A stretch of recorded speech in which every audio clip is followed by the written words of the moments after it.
We've got a gem of a main program for you today, and here to introduce our speaker is member Gary Smith. Please welcome Gary.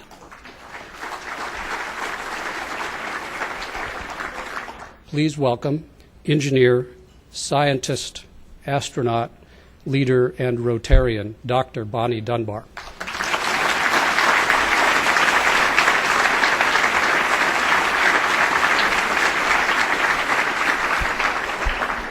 Well, thank you very much. It's an honor and a privilege to share some thoughts with you today. I certainly don't have the humor of Eric, and I've always fallen a little flat on jokes when I've tried them.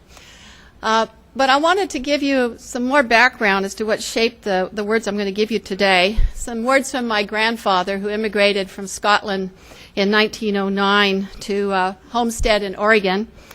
How do you know where you're going, Bonnie, if you don't know where you've been? Which gave me a love of history.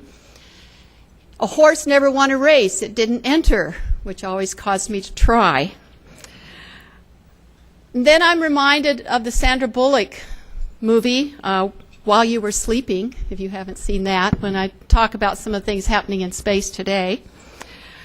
And then a few more sobering moments, the conversation I had with a first grade teacher 2 weeks ago who explained to me why she didn't teach space to her kids, because we never got anything out of it anyway.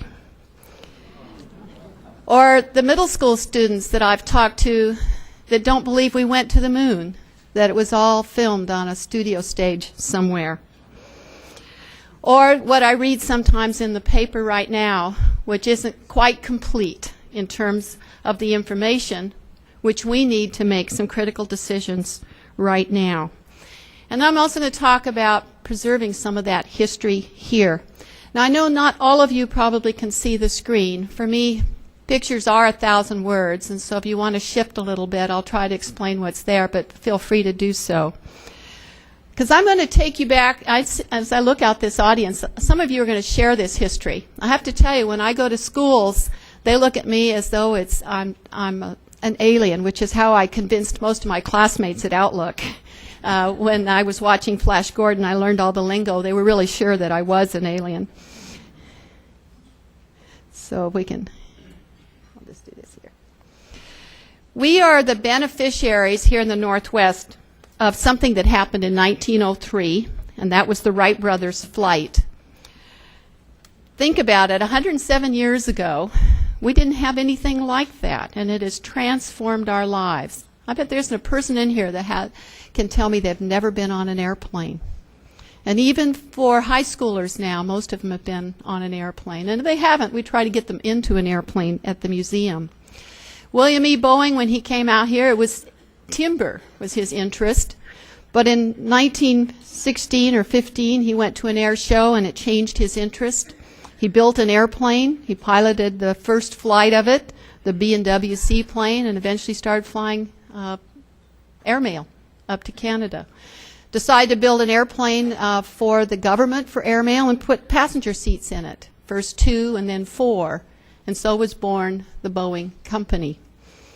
Robert Goddard, about the same time on the East Coast at 17, decided that he wanted to build rocket ships to Mars. Think about it. 1899, and he's thinking about that. He went on to become known as the father of modern rocketry, and the Goddard Space Flight Center in Greenbelt, Maryland right now hosts the engineers that gave us Hubble and the 2 rovers on Mars, Spirit and Opportunity and Pathfinder. And all the great observatories now going out through our solar system came from the Robert Goddard Space Flight Center. 1957, Sputnik is launched by the Soviet Union. So how many of you remember? A lot of us do. I certainly do, and I did see it. The eastern Washington skies are pretty clear, or at least my father convinced me I'd seen it. You get to a certain age and you believe your father did it, everything he said. But it changed my life. And not long after that, 1961, the Soviet Union put Yuri Gagarin, the first human to orbit the Earth, April 12th, 1961. And it changed the way that people looked at space. It certainly was, for a young child, exciting to me, even though it might have been challenging to my parents. We still hadn't put anyone into space. May 5th, 1961, we didn't orbit. Yuri Gagarin orbited, but we put up Alan Shepard. He was one of the Mercury 7, and he went suborbital, up and down, a few minutes of weightlessness. That's right now where most of commercial spaceflight will be in a few years. It wasn't until February 20th, 1962 that John Glenn was launched and orbited the Earth. Later flew again when he was 77 on the shuttle. And not long after that, when President Kennedy gave a very famous speech in the stadium at Rice University in Houston, Texas, when he said, "This generation does not intend to founder in the backwash of the coming age of space. We mean to be a part of it. We mean to lead it." And this country was conquered by those who move forward, and so will space. We choose to go to the moon in this decade and do the other things, not because they're easy, but because they are hard. Our growth of our science and education will be enriched by new knowledge of our universe and environment. Out of that came the National Defense Education Act. And that funding had not come forth, I wouldn't be standing in front of you right now. I was the oldest of 4 kids growing up on a cattle ranch that my parents homesteaded in 1948. No one in my family had ever been to college. I had all these dreams and desires, and fortunately they aligned with what Eisenhower and Kennedy had wanted, young people interested in science and engineering. And with the grades and the fact that I had math and physics and chemistry behind me, I went to the University of Washington and became a Husky.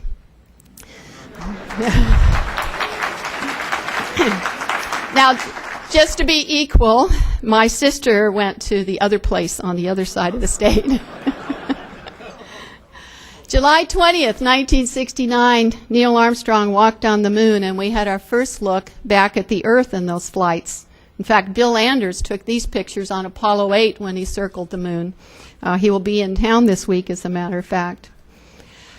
We landed on the moon 6 times. Those are all the points we've landed on. 12 men have walked on the surface.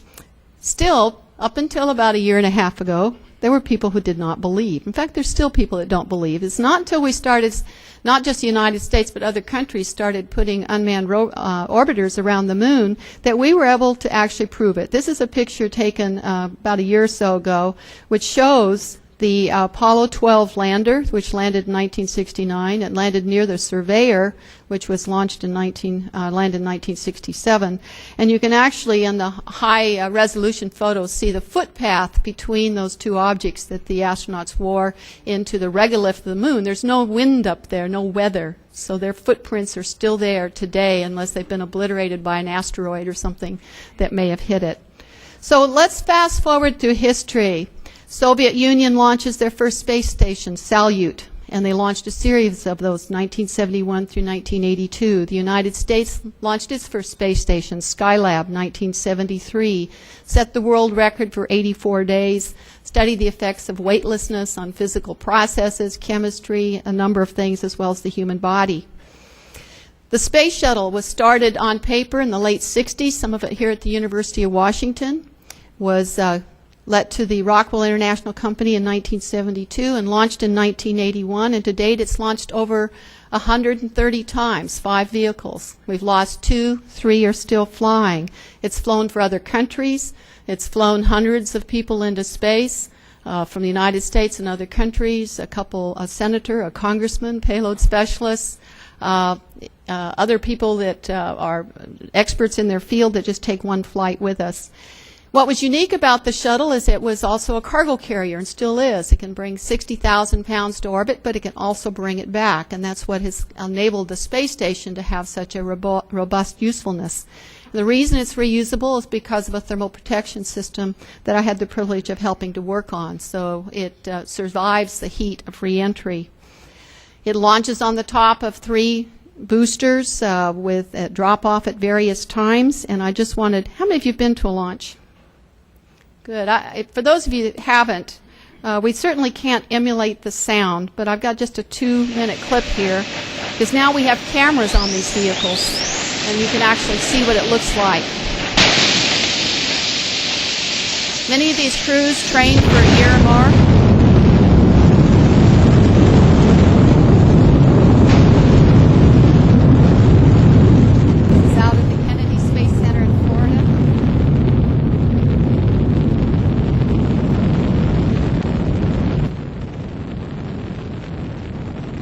Time of liftoff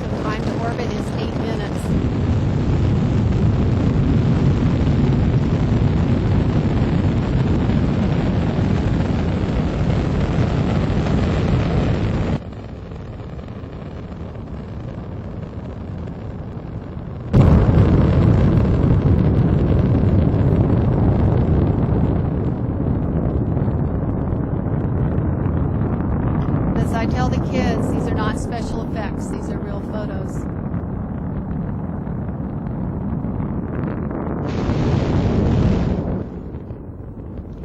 So 6 minutes later, the whole vehicle, the orbiter, is in Earth orbit, traveling around us once every 90 minutes at 17,500 miles per hour. On my last flight, we were actually the flight in January of '98 doing research that led to the International Space Station. But the shuttle's a remarkable vehicle. Has a big cockpit in it. It's not a small vehicle like Apollo.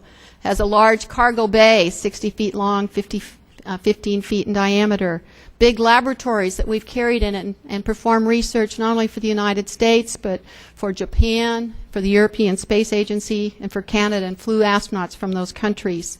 We've continued to study the Earth, and the astronaut photography, which you can see online, is combined with the satellite photography to monitor the changes in our planet over time. A lot of those from Washington. How many of you knew that the International Space Station, which is currently up right now, well, actually, how many of you knew it was up? Okay. How many of you knew it comes over Seattle? Few. How many of you tried to look up its orbit on the NASA website so you can go out and see it, or knew that you could? You can. My 80-year-old mother does it. Goes to the NASA website, finds out when it's coming over the Yakima Valley, and calls all the neighbors. Even calls me. But astronauts study geology and oceanography and meteorology, and we take these pictures to help study our Earth. This is just a ground truth photo. That's our ranch. Look at the glaciers in Patagonia, and we look at the oceans. We look at changes in water patterns across the surface of the Earth. On 2 of my flights, we docked to the Russian space station Mir. In fact, the first docking flight in '95. We used 9 of those docking flights to learn how to work together before we built the current International Space Station. That space station was deorbited after it outlived its usefulness. The shuttle launched the Hubble. 20 years of Hubble now celebrated, 5 servicing missions, and pictures of our universe that we barely could imagine when I was in high school. We're seeing farther than we've ever seen in our lives. This was an image of a space station 15 years ago, a cartoon of many nations, the United States, Russia, Japan, Europe, and Canada, all living and working together in a space station that's a football field in length. You see the shuttle for scale. Right next to the right of that is the Japanese laboratory, to the left the European laboratory, and then in the center the Europeans, or the U.S. and the Russian laboratories. That little vehicle off to the far left that holds 3 crew members is the Russian Soyuz. The next few pictures were taken by the crew as they built this vehicle. A real tribute to engineering. The primary contractor for building and integrating most of it is Boeing. The modules that were put up, the laboratories put up by the other countries, were built in their countries. Japan has the Tsukuba Space Flight Center. It looks like a miniature of the Johnson Space Center. Canada has a space center. Europe has a space center. I trained in it for a while on one of my flights. There's a sunrise over Earth orbit. A logistics canister built by Italy and brought up by the United States. Fisheye view of the Earth. The southern lights over Antarctica. The Russian portion of the station. The U.S. lab Destiny, which was put in place in 2001. An airlock hanging off the robotic arm. The Atlantis docked to the station. The largest sand dunes in the world in West Africa, and you can see these with your naked eye. The shuttle undocking from the space station over northern Africa and the Middle East. Picture of an astronaut taking picture of an astronaut on a spacewalk. You have to look closely. The station gets bigger now over South America. Now we're launching from 2 sites, one in Russia and Kazakhstan, actually, formerly the Soviet Union, and from the Kennedy Space Center. Gets bigger over the Himalayas, over the Mediterranean. And one of my favorite sayings, we must become the change we want to see, by Gandhi. So here's this station today, remembering that vision. This is what it looks like now, taken not long ago from the space shuttle. And the website for finding all of this, because I can only show you tidbits, is spaceflight.nasa.gov. Over these 9 years, international crews, and in the first 6-person crew, you find Michael Barrett from Washington State. From ESA, Frank DeWin. You have 2 Russian cosmonauts. You have a JAXA, or Japanese Space Agency astronaut, Koichi Wakata, who went to the University of Colorado, by the way, and a Canadian, Bob Thirsk. So what's next? What has been in the plans for everybody for a long period of time? Well, back when Wernher von Braun was designing space stations and he designed the Skylab, he thought we'd be on Mars by now. He was convinced that after the moon, within 20, 30 years, we'd be on Mars. Those were the most logical places to go in our solar system. We're the 3rd planet from the Earth. Mars is the 4th planet from the Earth. We have 700 pounds of moon rocks in our collection. We've been collecting asteroids from Mars, and that's in the center there. They have strange artifacts in them that look like microbial, fossilized microbes. We envisioned lunar bases with many countries studying the Earth. There's still a lot to learn about the moon and a lot to learn about the Earth from the moon. Mars, 6 months out, a year on the surface, 6 months back, with visions of looking at their volcanoes that are now dead, water that used to be on the surface, what happened to that planet. And this is a vision that's shared by many countries. Japan has a Japanese space agency. They've built a module. That's $1 billion laboratory they put on the space station. They have 7 active astronauts. The first one is on the top there, and the one they just flew a few months ago is speaking on the bottom. They have 2 women in their program. They've reached the moon. For those of you that in the engineering side of it know how hard it is to build a rocket to escape Earth gravity, to go to the moon, to rendezvous with it, they've done that. The Selene Lunar Orbiter actually took pictures of the Apollo 15 landing site. China. How many of you knew that China has launched people into Earth orbit 3 times? Well, good. The last one, 3 crew members, September 2008. This year, they're talking about docking some modules together for the first part of their space station.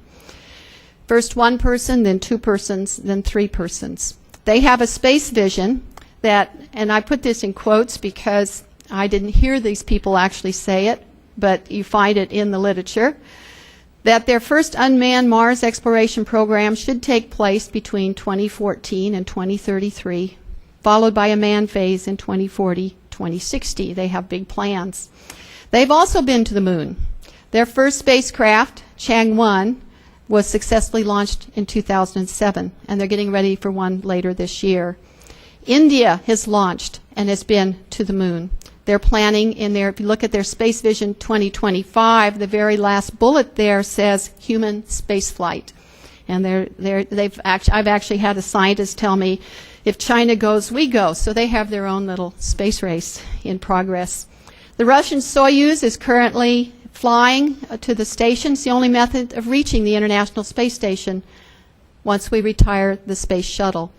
So as we came on this year with a space budget, and you heard about the American Constellation program, there's been a lot of debate about all these pieces, the Ares 1 and the Ares 5, the heavy lift vehicle, and the Earth departure stage, and the Orion crew vehicle.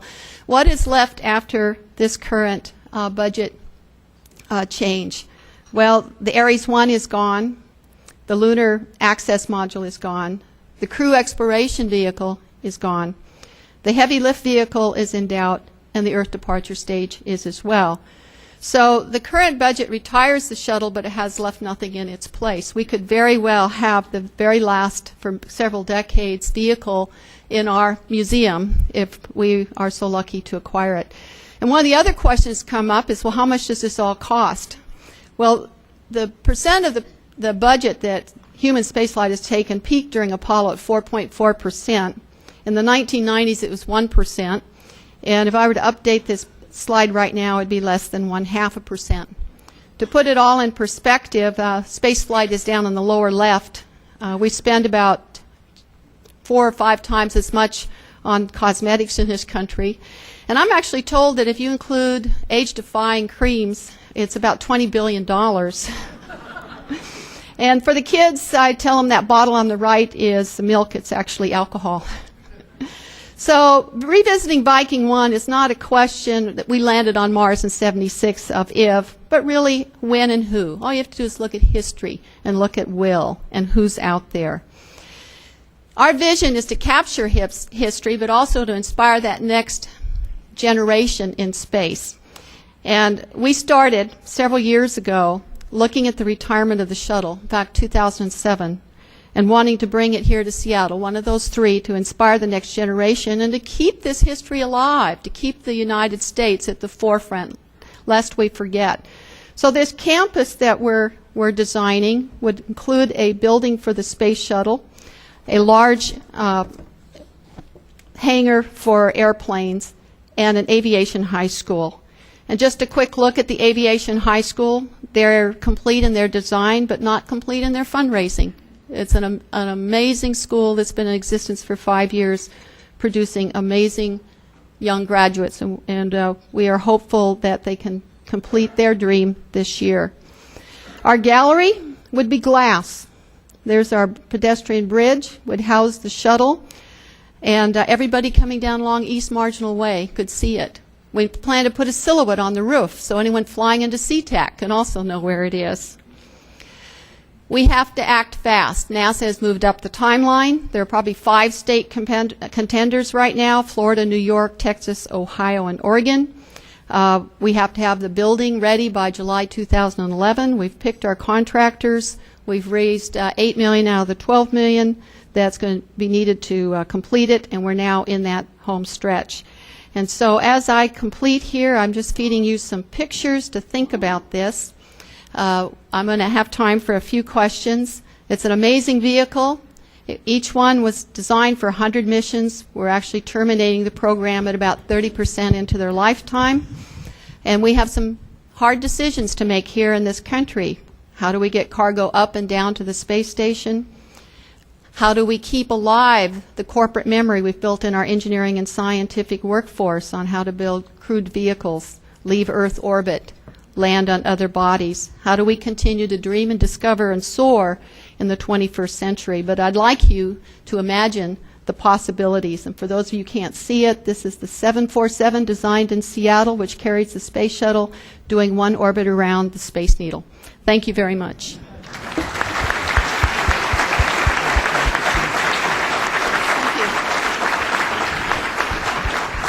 Thank you. You had the MTV version of space history, and I have time for a couple of questions. Did you want to call on it? Okay. The Russian space vehicle only holds 3 people. How will that affect the operation of the space station? Well, because the space station is really only operable, and because we have treaties with our partners, it has to hold 6 people. So what will happen is that the Russians are having to increase their production line so that there will be 2 Soyuzes always there, taking people back and forth. And I'm sorry. go ahead. I read a few months ago that the development of a plasma engine is something that might decrease the time for Mars travel. Can you address that? Yeah, you're probably thinking of the Vasimir engine, and actually that was a creation of one of my fellow classmates, Dr. Franklin Chang Diaz. He's been working on it for over 20 years. It takes hot plasma, heats it up to about 1,000,000 degrees, and contains it in an electromagnetic field, and hopefully it would reduce the transit time to Mars from 6 months to 3 months. It's still in work. Okay, one more. Stephen Hawking made a controversial statement this week. He said that there certainly is extraterrestrial life, but he believes it is malevolent and hopes it doesn't come here and contact us.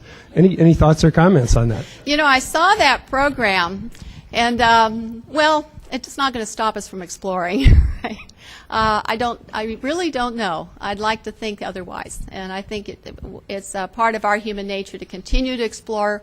We've always explored. It's about understanding our place in this universe. Thank you very much.